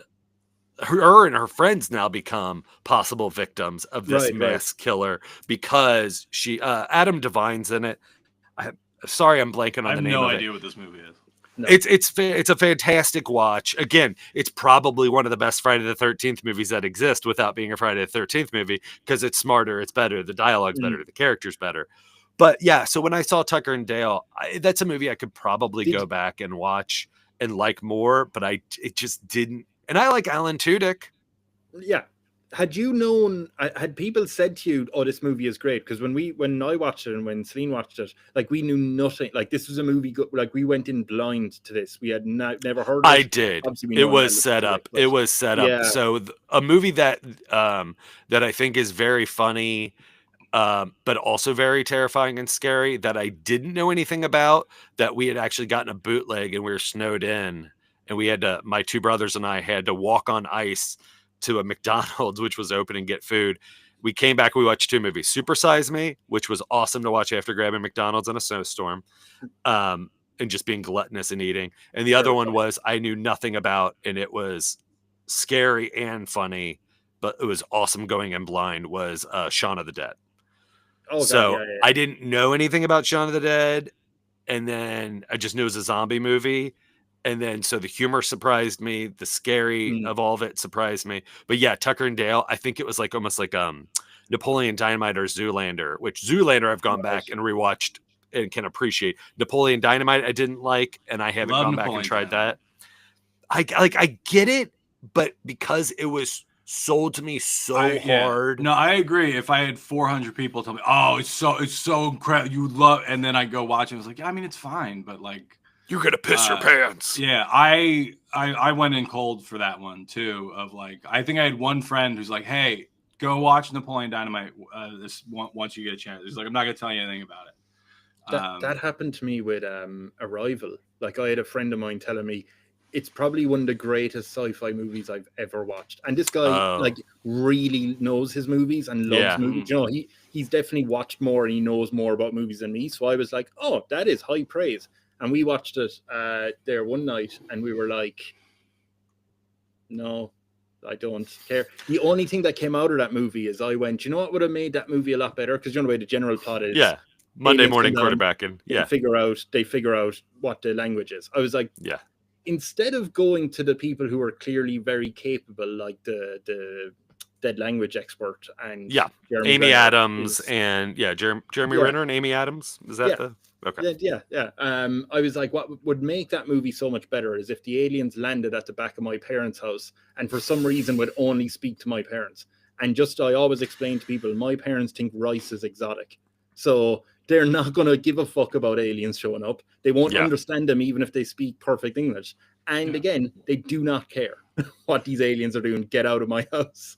And, Arrival. We hadn't seen it in theaters, and it was the first day that it was streaming. So my brother, me, people again, people were giving it the high praise, but I kind of knew without knowing too much that it was a slower movie. I knew the gist of it, but my wife, who doesn't watch trailers, doesn't know what's coming out to theaters unless it's something that's like perfectly on a radar, like something like a Barbie movie or whatever, like so big that you can't avoid it. She was unaware of the movie, and so we all started watching it. In the first 10 minutes, she's like, "Oh, we've seen this," and I was like, "No," I was like, "We definitely have not." But tell me what you think is going to happen. She's like, "Yeah, we've." And then the aliens are going to come down, and they're going to do like she basically described the scientific, like the sci-fi tropes of the movie that she was about ready to see. Yeah. But I was like, you in no way have seen this, and she was right. It's not a movie that's hard to guess, but it's like it's good acting, it's a good story, it's not too different from what is the classic movie that they redid not too many years ago with Kathy Bates, maybe Keanu Reeves. The Day the Earth Stood Still. Oh, the day, yeah. It's got a lot of Day the Earth Stood Still vibes, but again, my wife doesn't know like any of that. Yeah. But I love that she Kathy was Bates so in the remake of The Day the Earth Stood Still. maybe not, but isn't Keanu It's the Keanu alien? and he's Jennifer the- Connelly are like the main characters. Yeah. Okay, maybe not Kathy Bates. I didn't. She might see be it, in there. I saw it once in theaters when it was out because I'm a big fan of the original. Movies like that, like I'm cool to mention like Elm Street. I'm cool to see like I'm of the mind like we should stop remaking things that were great and maybe remake the things that didn't work out, like that weren't actually that great, but maybe had some nuggets of ideas and make them better. Tarantino's does that. He takes scenes or even visuals from things that nobody knows or that didn't fully work 100%, and then he reappropriates them in a narrative that where it does work. But Day the Earth Stood Still, War of the Worlds, Invasion of the Body Snatchers that they keep on doing, and not in I think the best ways. I don't know why they keep doing body snatchers. I don't like. And there are interesting ways. So Tarantino proposes one. He's like, make it a sequel to the 50s one and have it take place in the Deep South, where all these racists are then all of a sudden cool with black people and they start working together, except for this one racist who's like, no. And he is the Kevin McCarthy character who's like screaming, like it's happening, like turn off your like blah, blah, blah, and all that. So like his pitch for an Invasion of Body Snatchers, like, yeah, that's what you should do. These other, the 80s one, the Daniel Craig, Nicole Kidman one is weird. I don't love the 70s one. I don't love the Sutherland. Like there's things in it, but I don't understand. Like why did Spielberg do War of the Worlds with Tom Cruise? Like, there's no reason. Technology's not a reason to do it. I don't know. The Tim Robbins scene in that movie is well done, but I don't know. I didn't like it. I didn't like the movie. The early 90s one, that is their sexy version of it, is probably one of, I think it's called, I don't think it's called Snatchers, but it's called something. Yeah, it's got like a purple, like you can see the hair of the alien like on the box. There's like a weird wavy line. I can't even remember what the image is. When you what say is that sexy called? version, because I'm not familiar with this, but what do you mean by sexy version? Is it the shape you just did there? Or the purple No, those early 90s of the aliens. Well, the early 90s movie, that was the age of late 80s, early 90s of the sexual thriller. So like Fatal Attraction Disclosure, those movies where sex was, but there's usually a killing or something. I feel like the Daniel Craig and Nicole Kidman one's just called Invasion. This one might just be called Body Snatchers. I can't remember. Snatch that body, baby. Snatchies. Yeah, there's a couple like franchises where like, well, we've got to do another one every 10 years. It's like To keep usually it's to keep the franchise. Yeah, like I how mean, they're doing that's- with like Fantastic Four. That's what they're doing with like I think they're finally I think Craven has killed it, but like Sony doing Spider-Man movies without Spider-Man, they're like, well, we have the licenses to these characters. If we don't put out a movie every couple years, we don't get it. Or like Warren Beatty's weird Yes, Dick Dick Tracy Tracy. TV specials. They're Where it's fantastic. So good. Yeah, he's like, well, I need to do something or I lose these rights, so let me just jump on Turner Classic Movies for an hour Just sit and down. pretend to be Dick Tracy. But do you know what's great about all that? Because I went down a whole reading it, and I don't remember the 100% specific. So if I'm off on this a little bit, but it's pretty close. He still is going to lose the rights in like 5 years. So like he could lose them earlier, or he could lose them later by Well, I think still he's- doing these things. But I this is think just he's thinking like I'll we're be gonna dead. do another one. Oh, He's like, I want to do another real Dick Tracy thing, and he for whatever reason can't pull it off. I mean, probably because he's like 100 and insists on still playing Dick Tracy. And the other one, like, I don't think it was a huge bomb, but they were expecting it to do like Batman numbers. yeah. The 'cause it was Shadow, literally- Shadow, yeah. Phantom, Dick Tracy all God, came that out. Shadow Dick movie Tracy sucks hard. Oh, I Phantom like the sucks Dick hard. Tracy movie. I like Dick Tracy the Dick works, Tracy movie. but it's the pedigree. It's Al Pacino. It's Madonna. Like there's good acting in it. Warren Beatty is a competent director, writer. Like the heels that they're chasing of the '89 Batman. The Dick Tracy does it well. The one that does it the best out of the imitators of that era, I think, is the original Teenage Mutant Ninja Turtles. That who's chasing like the '89 Tim Burton Batman, like the dark feel and whatever.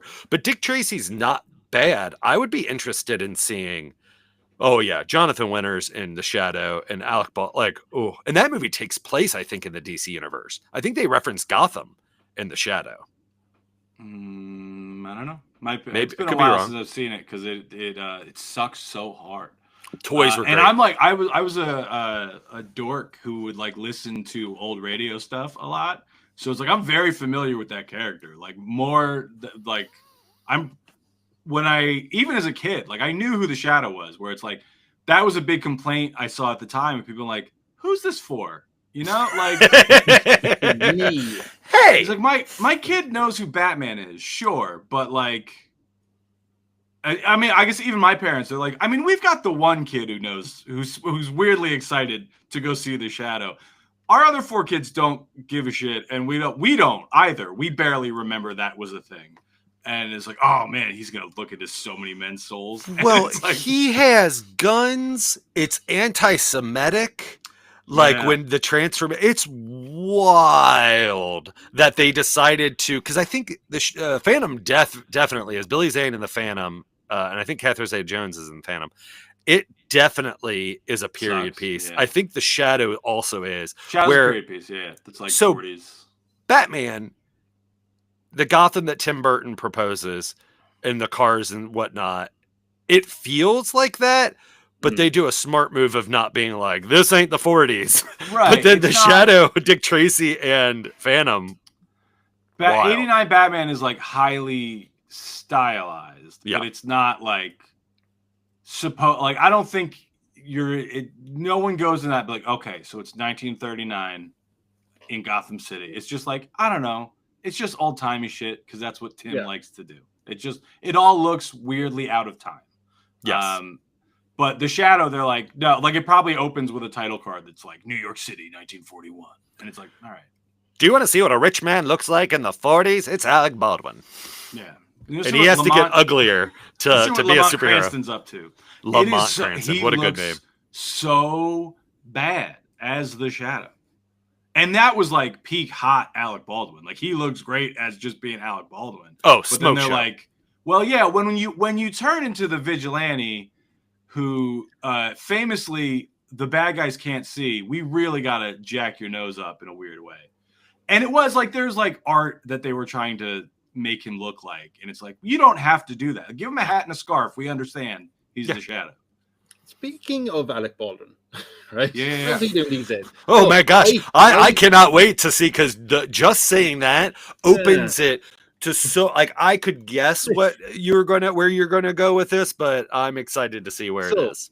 The stuff he's been doing, or the stuff that went on with him, right? The actually serious tragic thing that I don't know, I didn't follow that closely. Oh, I thought you were going to bring up his awful reality show with his 50 kids. This is what I am going to bring up, because I have not watched it. I have no interest in watching it. Good luck to them. But I've seen adverts show up, and it's really weird because it has that like, check out this kooky family that also has to deal with acting and sort of jolly music. But then suddenly it'll go, oh, there's my, I don't know the kid. There's my daughter looking to date again. Oh, what'll I do? I'm a father or something. Mm-hmm. And then suddenly it'll just be like sad reality TV music. And then I guess his wife going, how do we deal with this tragedy? And I think it's over the awful accidental shooting. And I'm like, they were filming. That's two genres mashing together.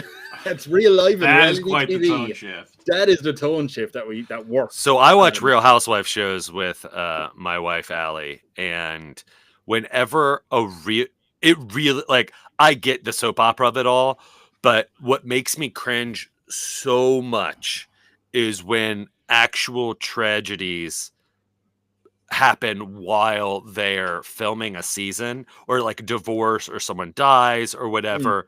And I'm just like, wow, you've really made a choice in your life to be like, I'm getting paid to do this, so I'll talk about whatever, and I'm just a commodity. That's what it takes me out of it, where I'm just like, okay, I can play along and this can be fun and whatnot, when there isn't like, I can't imagine watching the Baldwins or whatever that is, where it's like, oh man, my wife is silly. Did we get a spam? Did we get a spam live stream chat? Sure. Oh, interesting. That's the first. Did we? Yeah. Oh my god, did this actually happen? Ooh, do I click on things? Or yeah, should I click it? Is it spam? Yeah, well, you got to remove the space. That's the key. Oh yeah, we got to remove the space to get that sweet streamboo.com. But yeah, make so sure like you shout them out by name. give them free. The system works. Go there. Yeah, go there. If more people, I'm sorry, I'm going to give out to who's listening. If more people click on that fucking link instead of my podcast, oh, for sure, yeah. It's been a complete waste of my time. I might as well fucking spam other people's recording. But it's like part of the thing they're doing is like they're like his wife Hilaria or whatever her name is, Baldwin. I wish I didn't know, but like I just mentioned, The Day the Earth Stood Still. I've never seen that movie, the remake, but I kind of cursory know some people that are in it. I know that there's the memory that I have. It's a curse for insignificant things. His wife's name is Hilaria Baldwin. There was a scuttlebutt about her speaking in a Spanish dialect, but she's not Spanish. There was this thing like when they got married and some stuff with their kids. They have like 50 kids now, and Alec Baldwin's like 70 years old and notoriously a curmudgeon and not a cool dude, like with customer service or in public. So the show is like, oh man, what happens when this old good-looking Hollywood dude's dick won't stop working? And he just has a bunch of kids with this young woman, and they have nothing in common except for he's an old Hollywood actor who likes to fuck young, attractive women and just keeps on having kids. We're going to put a reality show crew in his house, and it's going to be crazy. And he's going to sit there like, oh, I don't know why you're doing this. And oh, I'm Alec Baldwin. And then midway through, while filming a movie, he accidentally shoots and kills somebody. And it's just like, well, I guess we can't not... Like, what was that production meeting while that show was filming of being like, so how do we deal with this? How do we incorporate this? Someone went, have you seen Behind a Mask? Now, there's a shift in that. And I think we can pull that off the very same. That showed up multiple times, and I know I've pointed Celine going, did they just say what I think they said? They seem to have shifted gears there.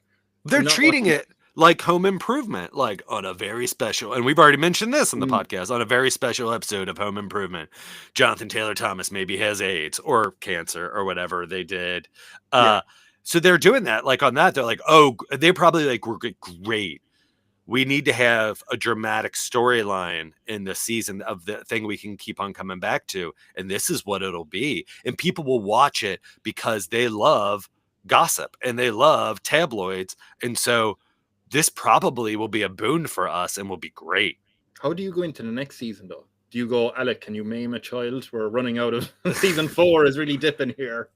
Can you pull off some financial irregularities, please? I mean, he pretty regularly Gets fucks into up shit. publicly Yeah. in a way that makes people like him less and less over time. I feel like you don't need to give him much prompting.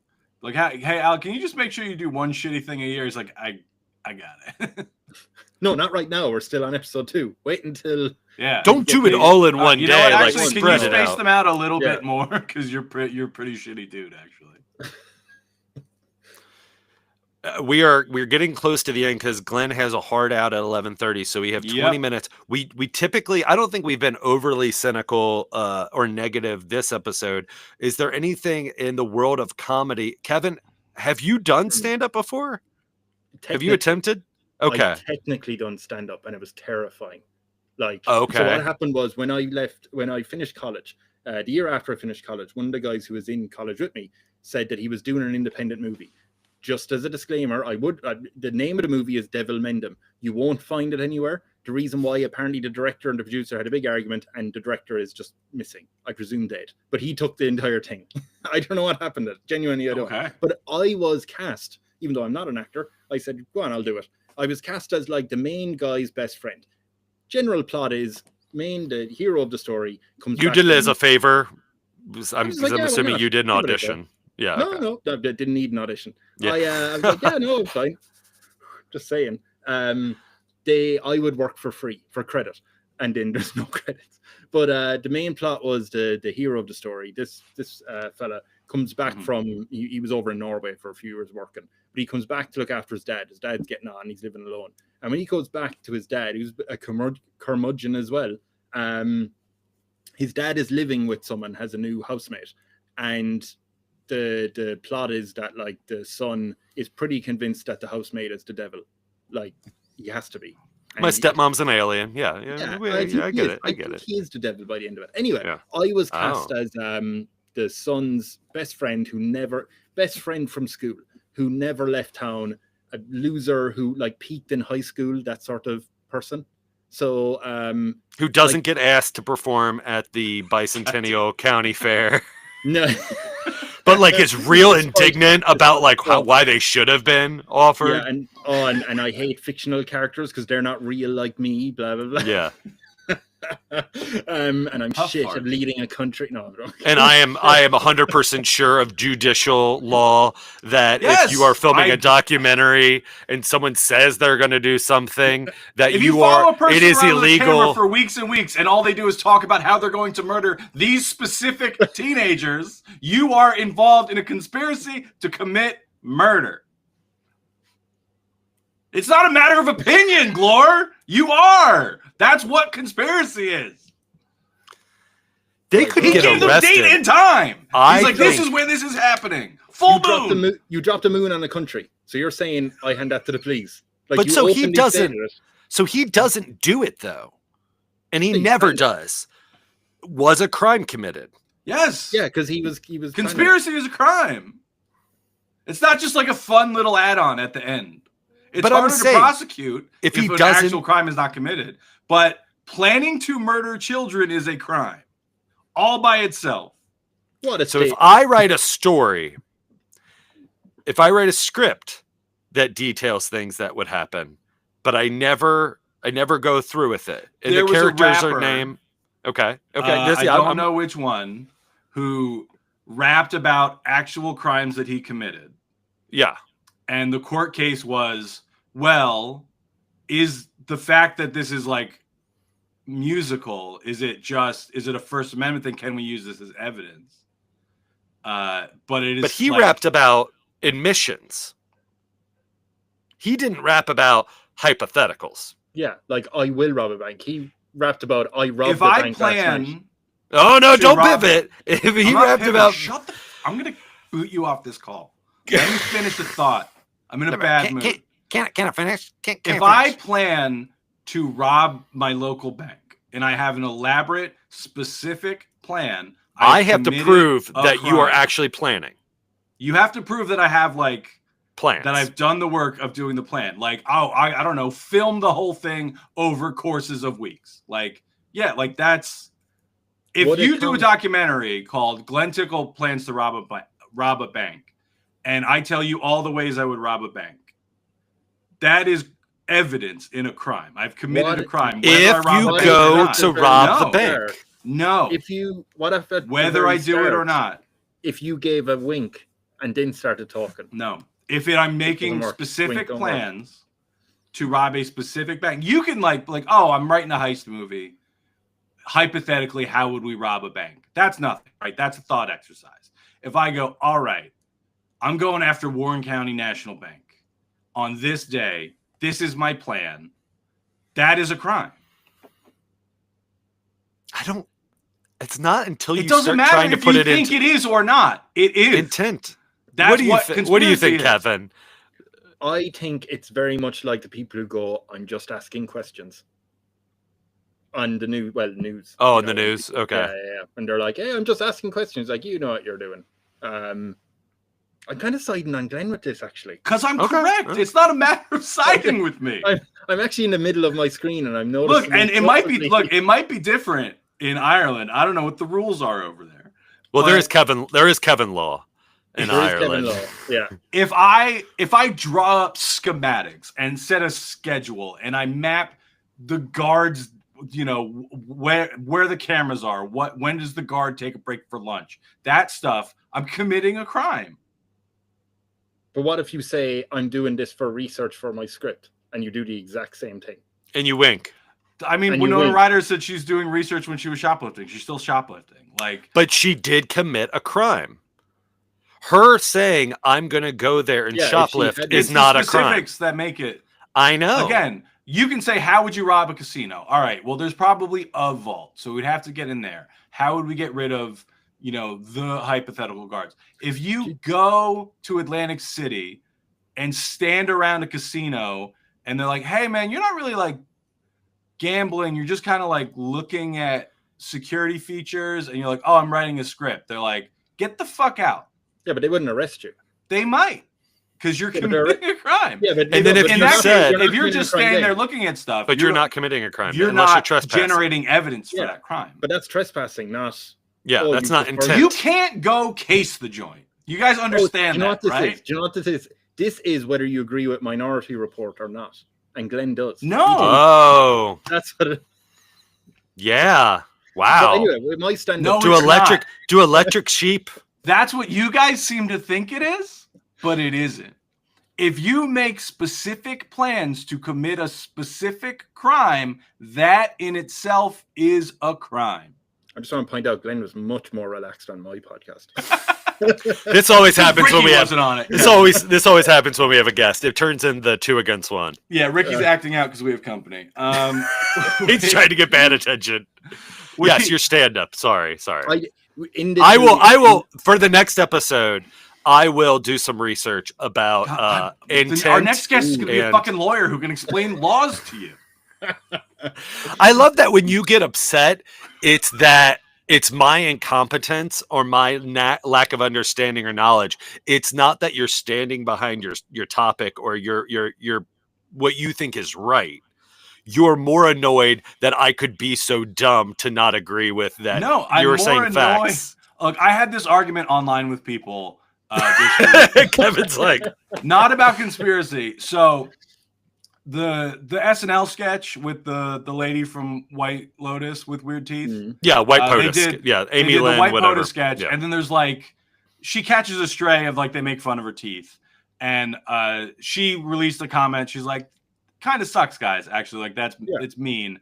And then a lot of people were referring to it as punching down, and I explained on Threads is like, oh, like I'm just going to use this as an example, but I think people misuse punching down a lot because this is not an example of punching down. Like if you're a celebrity on a wildly popular TV show and a different TV show makes a joke about you, that's at best a punch laterally. Like that is not someone in a position of authority or power making fun of somebody beneath them in station. Low hanging fruit is not always less than. Low hanging fruit could also just be lateral. And so what my issue with it is, without having watched the current season, having a general understanding of who she is and her character and British and the teeth and blah, blah, blah, all of that is Sarah Squirm doing her. It like they do Steve Harvey and Keenan wears big fake teeth and they make joke about that. And they play on sometimes the persona of Steve Harvey and the Family Feud persona. Sarah Squirm in this White Lotus parody where it is White House people, like they even comment on Melania's characters doing the voice of the character. She's not speaking Eastern European or whatever. Her character within the sketch was just be like, hey, this is an easy recognizable thing. They didn't exaggerate that much, except for she's like, oh, no, like doing like an Oliver Twist like accent. It's like, yeah, that's not punching down. That's just exaggerating kind of what she already was paid to do on White Lotus. And so I'm kind of surprised. Like, I don't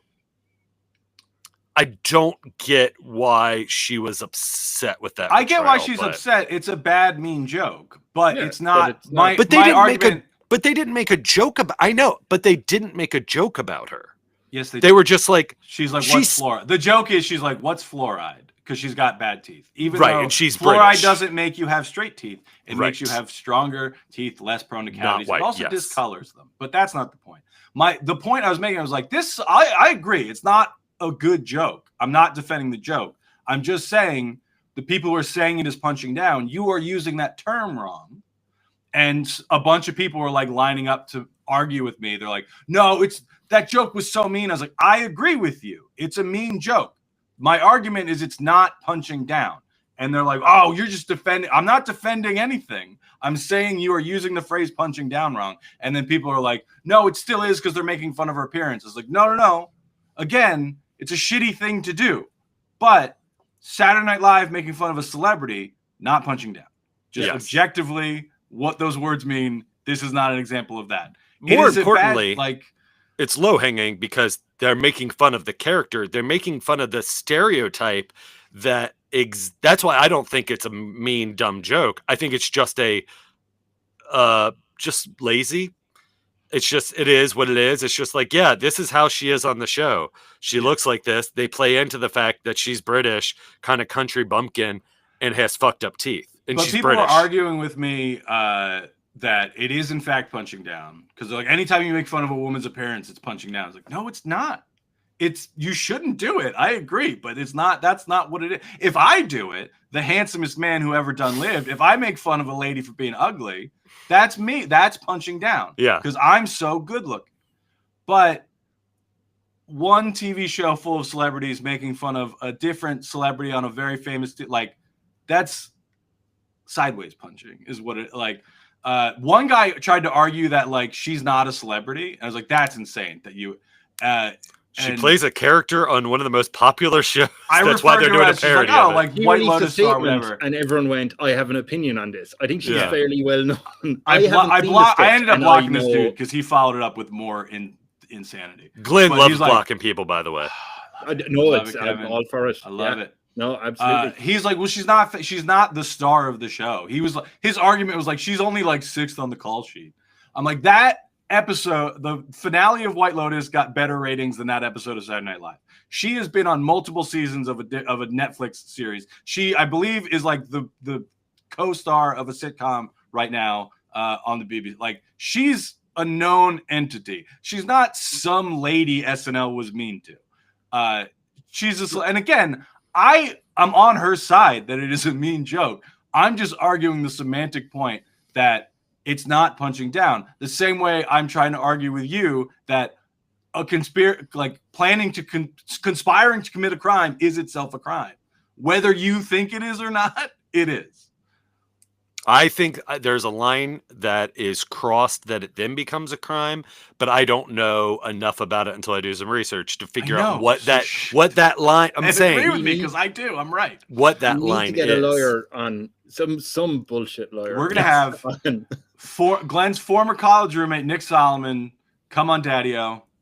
He's a lawyer. I'm going to ask him because I'm right. And it makes it harder to prove if you don't actually commit the crime, but you have still committed a crime.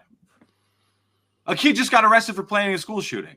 He didn't shoot anybody. He still committed a crime because he planned and had specifics of this is what I'm going to do. Yeah, but he was definitely going to do that. Yikes. That's where I'm saying that's the line. Yes, Yeah, but they that's can different. prove that because of the evidence he left behind. Yes. So the behind the mask guy, they're all committing a crime because they have hours and hours of footage, presumably. No, but he only has concepts of a plan. No, Like he doesn't. you need to have when There's when very your actual specifics. plan It's is like different. full moon. These are the kids I'm going to kill. I'm going to kill this one first. Mhm. These ones are going to run upstairs. She's going to then be I'm gonna safe get for them. last. Yes. But So they could even be turning a if phrase. they turns call the the phrase. police before the night that he's doing it all, and they're like, "Hey man, guy's going to go kill a bunch of kids," and they're like, why are you telling us this now? Like, why are you filming yourselves? Why are you doing this? Why are you making this documentary? Because we had to get a lawyer to figure out what is just talk and what's going to be carried out, and the precog that we were using. Did you enjoy What We Do in the Shadows? 'Cause I Don't feel like- leave evidence of plans of your future crimes. If you learn anything from this show, keep it all. They can't prove what's in here, you know? They don't know what bank schematics you got going on up there. Oh, you're saying keep it in your head. So hate crimes. So intent of thought. I don't know where that came from. No, Yeah. because you said We keep both it in had your the same head look. because then Yeah. you won't get arrested. You're We still both had the committing a same crime, look. but you're not leaving evidence, Ricky. That's the difference.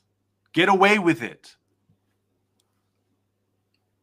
You not like I'm planning right now to murder you, my friend, Oh, you just told everybody. for being so argumentative, but I'm not going to say how. You're never going to see it coming, and I'm going to get away with it. You already 'Cause told I'm me how not you're gonna going to do leave it. a- You're going to walk up to me and you're going to I don't stab me, think- and I'm I going to was think it's a like, joke. yeah, We already that's know right. this. We've actually talked about this. It We've was already like the talked about first how I'm- episode. Yeah, that was like episode You were one. like, "This is how I'm going to kill you. I'm going to walk up to you with a explained to knife." Ricky in pretty graphic Yeah. detail how I was going to murder him. So, Going yeah. back around to when I did my podcast with the whole serial killer thing, I learned that I thought I could grab people to come in if I set up a mock short film day, so I could bring writers in and kill them there. But then I realized the rental for fucking doing a short film and the rental of the what you call it, dumpster, was insane. And then I had to do setup and like I was working 18 hours a day. It was way too Yeah, much. well, that's what So, yeah, I it was really good. like about Behind the Mask is like when he's talking about all kind of the practicality. He was like, people don't really think about the cardio, but Mhm. it's like, Can it's I like you're ask chasing a about lot that? of teens. When I that movie, because I'd written a short before where it was like Louis Theroux, you know, the BBC the English documentary maker. I don't know if you know him. Don't. He's been around for years. He's very good, very nice. It was Louis Theroux meeting Great name. like it is, and the Texas Chainsaw Family. That sort of crowd. So it was probably very similar. And I'm wondering in that Behind the Mask, like, are the documentary makers like, are they, I suppose, fully functional characters, or are they just like a voice behind the camera? Like how They're characters. Their characters. Yeah, It's mostly like the main, like Sure. the host of the What do you call it? The documentary, but host or the the- yeah, cameraman yeah. and the sound guy, they're all like right? Yeah. involved. Yeah. Where did It's I not like go The with- Office where it's like you don't really see. You like Yeah, might get that's a what I'm random thinking. shot of a Yeah. sound guy, but they're not like part of the show. When I did, I'd say that when I did stand up, it was technically for this movie. They said we have this written scene where you're in a pub, you see an open mic night, your character goes, "Yeah, I'll do it." And then the night before we shot it, one of the guys rang me and said, "Oh, we have a pub rented out. One of the women there, Natasha, her friends are going to come along and act as the audience. We'll do that scene." And I said, "That's fine." My character in the script, it says Jim. He tells stand up for 5 minutes. Like, what are we going to for actual jokes? And they said, "Oh, we're thinking you would write the jokes for tomorrow night." And I went, "Oh, okay. How long 5 do- minutes. Kind of. No, but 5 they- minutes. They said Yeah. between 5 to 10 minutes. No. And I was like, "So you want me to write 10 minutes material?" I've never done stand up. I Mhm. did, and I genuinely I can't remember any of it, so I can't like perform it now for actual stand up. But I just did I wrote about 40 one-liners, like just you know, as many as like, "Oh, Right. my father's up there now. He's a roofer." That sort of, you know, Yeah. lame Mhm. joke. I did about 40 then, but the worst thing was I went in and I stood up on stage, and it was like maybe 12, 18-year-old girls sitting down, all kind of giggling, like, "Oh, we're in a movie! Oh, this is so fun!" And I was so terrified, like genuinely terrified. I was like, I can't do this. Like, I must have sounded so nervous. But the worst thing is, in the script, I meant to tell jokes, and the audience meant to boo. Right? So I'm thinking okay. I have to. Not that I'm so hilarious, I'll think of something brilliant just by Right. you know. But And I have boo to show that they don't that like could what you're scare me. saying, not to scare you. Yes. No, but yes. that could scare me. You know, that's the Yeah. risk as well. I could be punching people, fight or It flight. depends how but- quick you say boo. If you elongate, if you're like boo, you're not trying and to if you scare. start off with, Yeah, it get gets ready less for this scary the one, longer you Kevin. hold it. Boo. Yeah. But I was like, I have to write these jokes. They have to be like the mechanics of a joke, but they can't be funny either. Like, I can't go, "Ooh, this is funny," and then write like, they have to be bad on purpose, like a bad, terrible joke. The first one I did, again, I'm sure it wasn't funny. I can't remember it. All the stupid teenage girls laughed. They didn't laugh because it was funny. They laughed because of the situation. So and what they were bad. in. Yeah. But that made me more nervous. And at the end, they cut out the whole. They were like, "Oh no, we cut that part out of the whole movie." And I was like, "Fine," because Well, it I'm sounds sure, like they did sure it it was the shit. worst way they could have done it. Yeah. Like that's Well, the night before, telling me write 10 minutes of stand up. You've never done that's that what before. I mean. I'm Like, sure. oh, we're gonna cast a guy who's not already a stand-up as a stand-up, which like actors do a lot of pretend to do a lot of jobs that they don't really do, you know. They did, but then they'd be like, "Oh, well, we figured you would just generate stand-up comedy material overnight." The very Isn't first scene I'll say they did is that they brought me along and they went, "Hi, thanks very much for doing this. You've never acted before in your life." "No, haven't." And they said, "Right, in the movie, your character robs a post office, right? He runs in with And you're like, how long has he been thinking about it? Did he leave a trail? Has he planned this? Because he might be in jail already." No, but I was like, "Okay." And they said, "We have this shop. That's fine. It's in the small little town. It's on the main street. We can go in there and film away." I was like, "Perfect. There's nobody else in there, right? There's only one or two actors, whatever." So I went into it and they said, here's a big trench coat you have on. It's a big, heavy trench coat. And I was like, "Fine." In the script, it said there's like a mask or something I have on. And they brought out, do you know those like World War I massive gas masks? Yeah. They brought them out. So I put that on and I'm like, "Ooh, this is quite warm in here." Oh, geez, that is cool. Yeah, not quite as pink. But I was like, okay, this is new. Again, I've never acted in a scene at this point ever in my life. And then I said, "What about the weapon? It's like a baseball bat or something." And they went, "Even better. I have an old shotgun here for you." Obviously, it's not loaded or anything, but there you go. By the way, we were also thinking it might be funny if your character's on crutches for the entire movie. And I was like, "Okay, let's do it." So they said, "Right, hey, Kevin, can you walk outside and we'll say action when you want to walk in?" And I was like, "Fine." So I had to stand outside this shop for what felt like an hour, but I'm pretty sure 5 minutes, on crutches in a heavy trench coat with this mask on and a shotgun tucked under my arm while there was like 5 fucking kids playing in the park. And I was like, "Let me in, let me in, let me in." Like, that was my very first acting scene. And it could have been my last. But I For nailed it. credit, not even paid. For credit from a man who is now AWOL. Awesome. They were like, look, if you're already gonna let us bugger you, like we're gonna see how many hats we can put on this mannequin. The last word I heard from that director was, "I'm going to my friend Alec Baldwin's house. He tells me he has a plan." And that's all I found out. I mean, your director friend sounds like he does incredible work. He does. It's a good movie. I do have to get out of here. I do want to end on something positive after spending so much time yelling at Ricky, who is my friend. I love you, friend. The Sweetmeats soundtrack is out for Ricky's movie. It is on all the streaming platforms. There is a problem with one of the songs. I don't remember which one. The Grind, Ricky? Yeah, The Grind. It cuts out on the full album, but we released it as a special.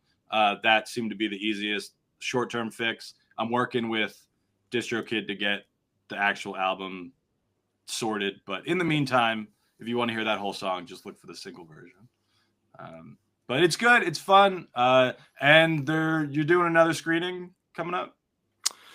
I will be at the Inglewood Theater in Inglewood, Ohio on April 26th. Lloyd Kaufman will be in attendance. Some producers, maybe a couple actors from the movie will be there as well. Looking forward to that. I think it'll be a pretty raucous good time. It's part of Hands Across Tramerica.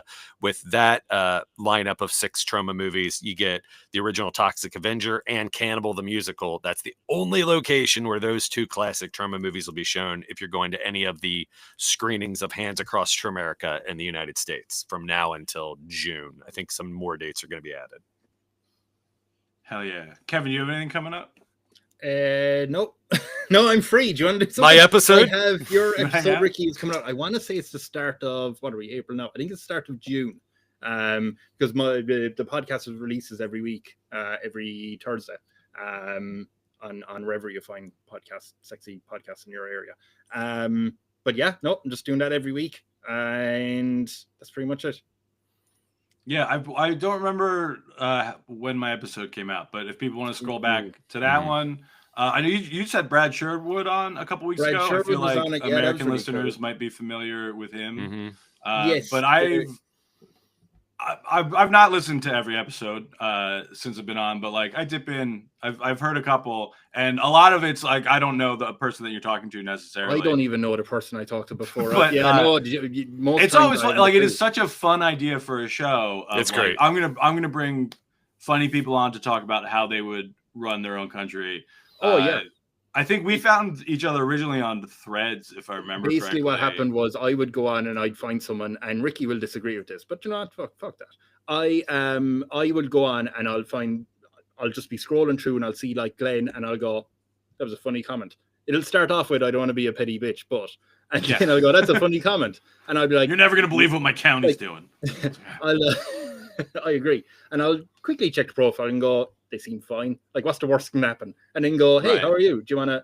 And then, yeah, thankfully that has not backfired me in any way, But yeah, usually I'm getting on comedians from either side of the Atlantic or podcasters, either America, Canada, England, Ireland, anywhere else really. I would say the yeah, biggest yeah. challenge for me was I wanted to make sure that I completely gave myself over to you and however the show was going to roll out. But the biggest challenge was trying not to be funny. It was just trying to answer earnestly and then Yeah. just see how it developed. Not being like too jokey or too shticky of being like, well, let's be a real tyrant or whatever. It just turned out I started mine off with a war crime. So I would say I always find that I think of it as, well, I'm just a sycophantic host who wants to do everything you say while also being a dungeon master, we'll say. So like there are people who come on and just their very vibe will be completely different. You know, some people will get very fantastical and some people come on being, I'm an evil, cruel tyrant. Some people are so nice, they just can't. And then at the end of it, they'll say, oh, sorry, I hope that was good. And I'll be thinking, that was absolutely fine. That was lovely. I just think this is really nice chatting as well. And I think it is funny. One person, I won't keep it too long, that one person at the very end of it, and he was a delight. Lovely guy. Never met him before or before that or anything, but he's really nice. At the end of it, he said, oh, I hope that was funny now. You know, I didn't know I don't think you were laughing much during it. I listened back to it. I laughed plenty. But I was like, no, I was just having a nice time. I wasn't like trying to laugh to make it seem funny. I was enjoying it. You know, it was a nice chat. But yeah, it is. So yeah, that's all every Thursday. So check it out. It's the Tyrant in Training podcast, the Sweetmeats soundtrack.